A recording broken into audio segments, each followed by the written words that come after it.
என் பேரப்புள்ளைக்கு காது குத்து, எல்லாருமே வந்துருங்கன்னு சந்தோஷமா போன அம்மாவுக்கு இப்படி ஒரு சோகம் நடக்கணுமா?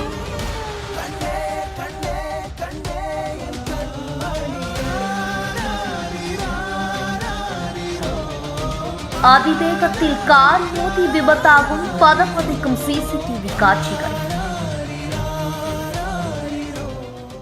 வீரகனூர் கிராமத்தை சேர்ந்த வெண்ணிலாங்கிறவங்க தன்னுடைய மகள் அனிதா மருமகன் சுரேஷோட பேர பிள்ளையோட காதணி விழா அழைப்புதல் வைக்கிறதுக்காக சின்ன சேலத்துக்கு இருசக்கர வாகனத்துல வந்திருக்காங்க.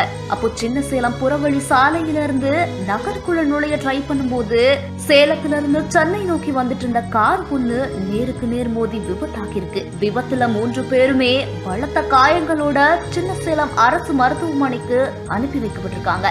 ஆனா வழியிலேயே மூதாட்டி வெண்ணிலா உயிரிழந்ததா சொல்லப்படுது. மகள் அனிதா மற்றும் மருமகன் சுரேஷ் இப்போ சிகிச்சையில இருக்காங்க.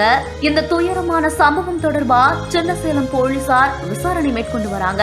இந்த நிலையில விபத்துக்கான சிசிடிவி காட்சிகள் வெளியாகி பெரும் பரபரப்பை ஏற்படுத்தியிருக்கு. இந்த செய்தி குறித்த உங்களுடைய கருத்துக்களை கீழே கமெண்ட்ஸ்ல சொல்லுங்க. மேலும் செய்திகளுக்கு நம்ம பிகினிங்ஸ் பேஜை ஃபாலோ பண்ணிக்கோங்க.